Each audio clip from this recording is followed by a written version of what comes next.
Hello guys, so today I'm gonna try and do a proper video about processing on Siril with free software. What I'm gonna do is stack some data that I have and show you how to process it. So the normal directory of Siril is mine saves in pictures, but if you want to know where yours saves, you click this icon, home icon, and you select a folder. Like mine is in pictures, and I created a folder named Cyril. Yours may be different, but in this folder you will find lights, flats, darks, and biases. Now, if you are like me, you do live stacking, and maybe the darks and the flats are incorporated into the stack. You only need the lights part. So Cyril has a script. Go to scripts, Cyril script files, and there is OSC pre-processing without DBF. DBF is darks, bias, and flats, and you use that to stack. So at the moment I have 3 stacks added, and these are files. You can also do like single files, but then you have to use flats and such. But in this case, I'm going to put these, go to scripts, select script files, and without DBF, and it's gonna stack them. And this will take just a moment, but if your PC is a bit slow, it will take longer. Mine is faster, so the faster your PC is, the less time this takes. And as you can see, it's ready, and the result will be in the outside where there are these folders, but here the result.fit always is the name. And so, first image that confuses a lot of people is why is the image black? So, linear stage, which is what is this at the moment, this is basically what the camera sees, but it's not really useful to you.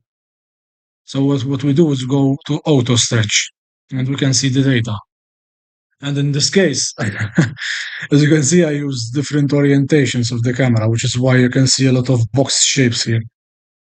This in this case is going to be difficult to crop the image without leaving any artifacts behind. So what I'm going to recommend doing first, if you have this problem, if you don't have this problem, just press click, left click, and drag a box, right click, crop, and crop. That's it.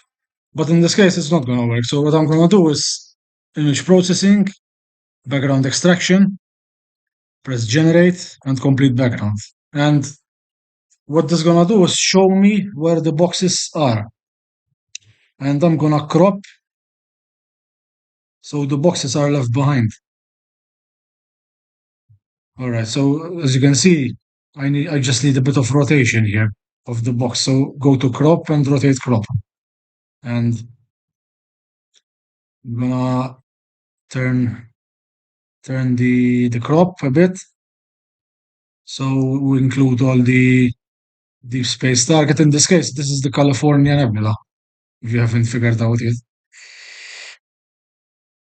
Okay, about that much. Try to avoid getting these lines. This can be avoided by doing the same orientation every night. Now, don't press apply, because the background extraction was not good in this case. Press um, press X. Sorry. No, I did the mistake. Leave it open. Press this, undo, and as you can see, the blue screen is back, which is what we want. Now press apply. Okay. In this case, I'm gonna flip it upside down here with the horizontal mirror. Go to image processing. In this case, I have Graphic incorporated. I will show you how to do it. If you don't have, go to the burger menu up here, these 3 lines, preferences. I need to find because I forgot. Oh, all right, miscellaneous software location, and you have to put the icon of Graphic here. And in this case, I have StarNet as well. So I'm going to use Graphic in this case. You can also do background extraction. You do background extraction by doing like this, putting boxes while avoiding the deep space target. And this does a pretty good job, but Graxpert has AI, so it will be more accurate.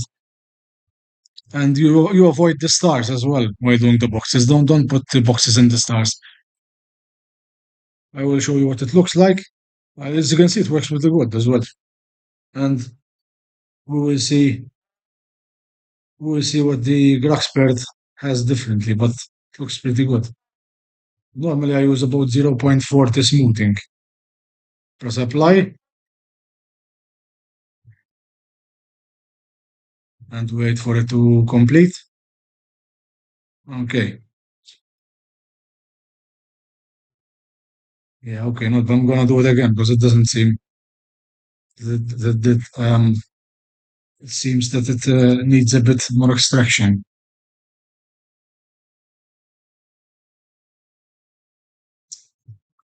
I think in this case,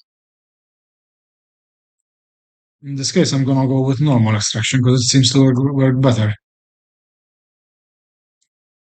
So we'll do what everyone mostly will do.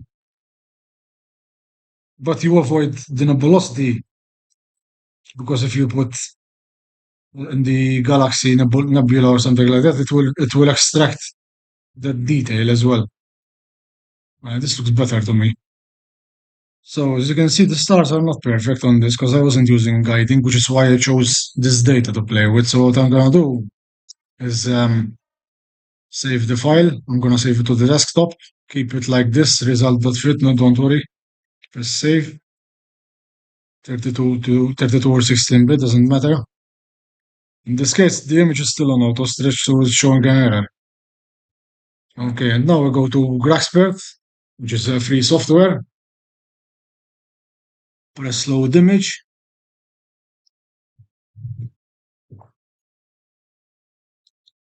And make sure the image is stretched out here. In this case, I'm gonna put a little bit more because I can't really see.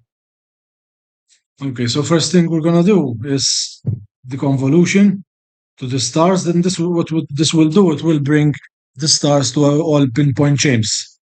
It works like Blur Exterminator if you're familiar with it. And normally I choose 0.1. I stay. If you choose too much, it will be fake. Press the convolve.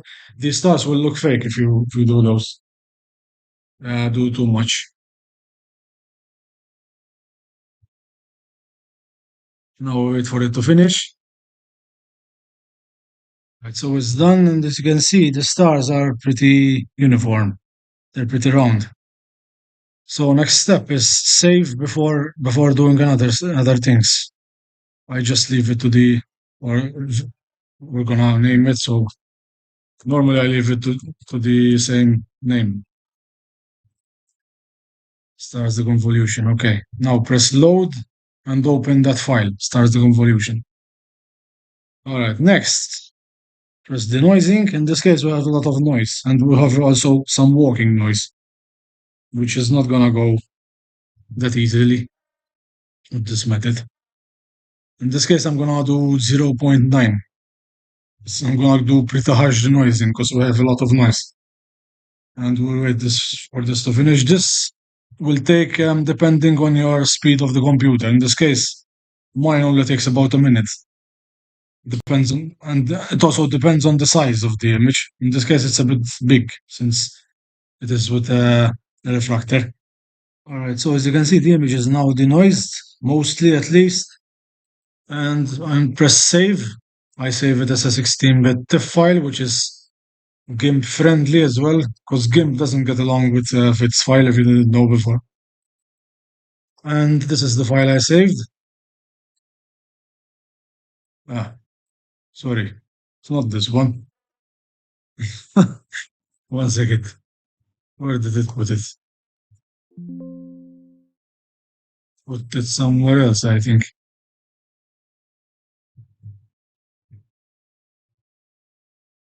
Yes, this one. Okay, sorry. The other was the Ghost of Cassiopeia. So to process the nebula properly, we have to use StarNet. And what StarNet is a software that removes stars. And you have to include it first. You have to download it from Google. And from miscellaneous, go to StarNet and put the the file that it downloads. Obviously, you will find it where it downloads. And go to image processing, star processing, star net, star removal, and leave the image in linear. Don't process it, nothing. Leave it like this, auto stretch. And tick these two boxes and press execute. And this will take some time to remove the stars. And at the end, we will have a starless image and a stars image separated. All right, so next step. As you can see, this is the starless image. The stars are gone. And we need to begin stretching. Now you can choose stretches. Obviously, you go to linear first. You can use histogram transformation. This is the simple way, but this is not the best way to stretch an image. I'm going to show you a better way. Go to auto stretch and choose a part of the nebula by clicking, left clicking and doing a box. Go to linear, and we are going to choose generalized hyperbolic stretch. And what this will do, as you can see, the box stayed here. What this will do is it will stretch the image carefully. For the first stretch, I put the local stretch intensity high, and I stretch the stretch factor a bit until I can start seeing the nebula. As you can see, it's a bit visible here. Press apply. Do it slightly again, but this time don't touch the intensity. Press apply. That's it. Now, this box, when we press this eyedropper tool, as you can see, there's a number here. This number is the brightness of the object that is in that box. So what basically we're gonna do is when we're gonna stretch the pixels that match that number only. So in simple words, we're gonna stretch the nebula only, not the background. The background will get extracted slightly, but will get stretched slightly, but very minimally. I just put the stretch intensity a bit up. Stretch factor. Okay, as you can see, the nebula now really popped more, but the background lost all the contrast.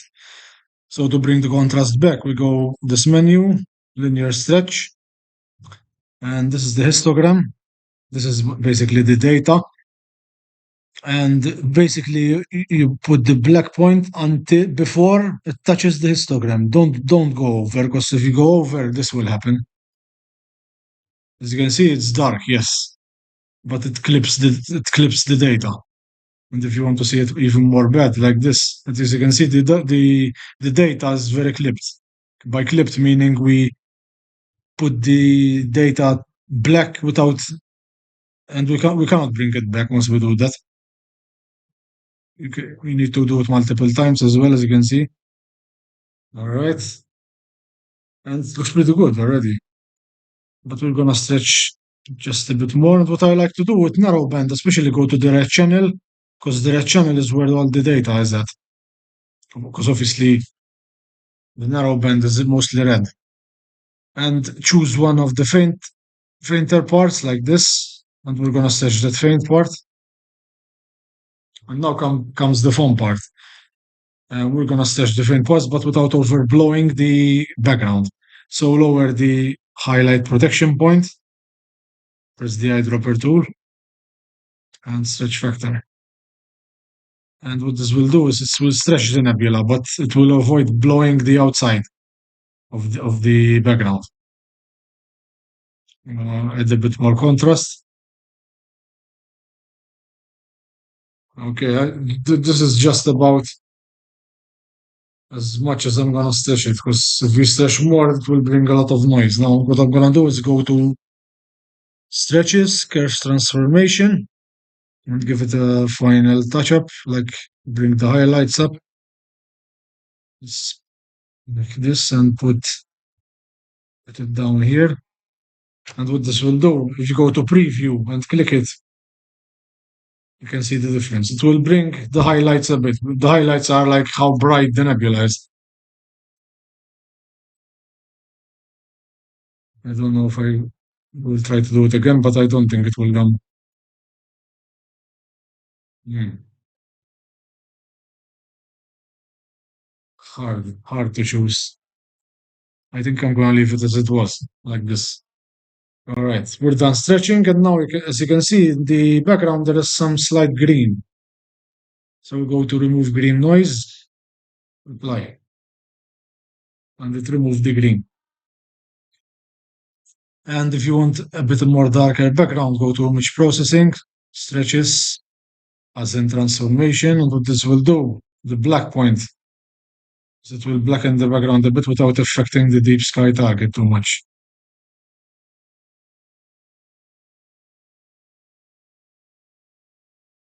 Okay, that's about right. I'm gonna do the green noise again because yeah, it seems I don't know if I will add a bit of blue. If you want to add just a color transform, just stretch one color, press click on these, the left click, and just keep one color. I'm gonna bring the blue a tiny bit.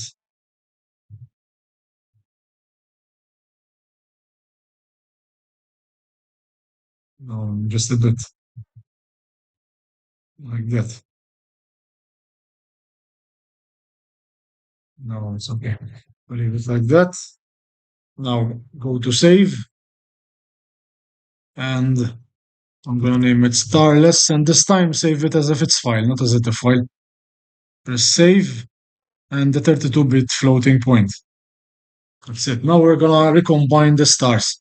Go to image processing, star recomposition, close the current image. We're gonna open the starless file. As you can see here it is. And we're gonna open the star mask image, and they will be in the folder of the directory that I specified in the beginning. In this case, it's here, star mask. Now, as you can see, there are stars, but they are faint, like a few of them.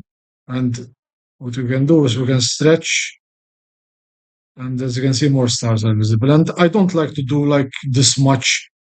As you can see, it looks horrible like this. I like to do subtle changes. Just apply, stretch a bit more, just apply, and this is your taste. So if you like it like this, go ahead, keep it like that, no problem. But I like just a little bit more stars, maybe like that. Yeah, like that is better to me. But if it's to you, it's better as it with few stars. Go ahead. I do a final green denoising. As you can see, there was a bit of green noise. And I'm gonna try and bring up the blue from the stretching as well and see how it goes. Because sometimes bringing the blue up will kind of neutralize the image. And yes, I like it better this way. Right. And we are done actually.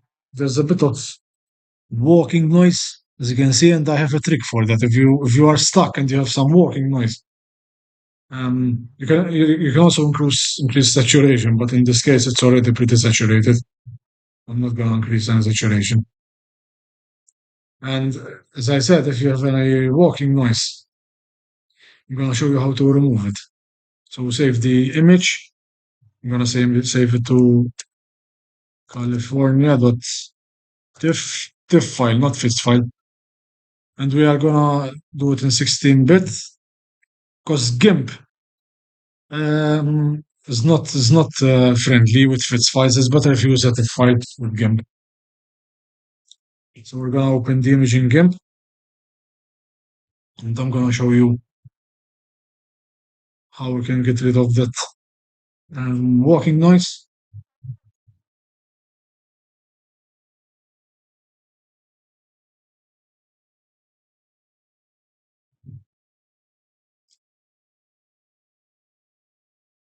Okay, go to filters, noise, RGB noise. I have a video about this. Is if you add a little bit of noise, like this much maybe, some kind of these figures. Don't add too much, but you need to add a bit. What this will do is when you go to Graxpert, press OK and override the file. When you go to Graxpert, which we are gonna do now, and open that image,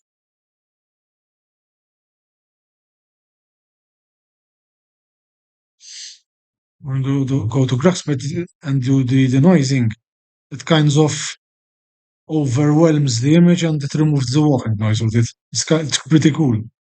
I keep it at zero point 0.9, and I, lots of viewers have commented that this has worked for them as well and have thanked me. So it will work. And even on Facebook, I posted it.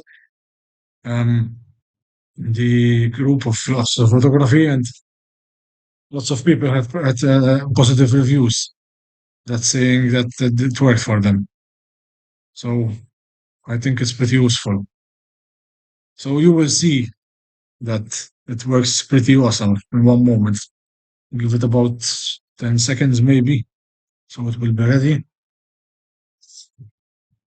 But it's a pretty cool way to remove walking noise. Walking noise is really hard. Walking noise ruins your data if you don't know how to. Walking noise is best removed by dithering, but as you can see, it's gone. No walking noise left. That's it. As you can see, you can see the before and after. Sorry, it's not going to do us any good in this case because the before it was like with noise. Okay, this is the final result. This is about, I'm going to just remove green noise removal. This is about 3 hours, 4 hours exposure, something like that.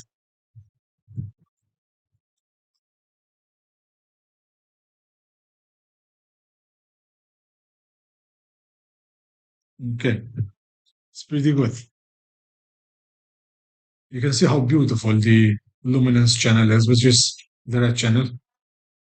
The red channel, sometimes I find it more inspiring than the colored image. I don't know. It brings out to so much contrast. It looks very nice.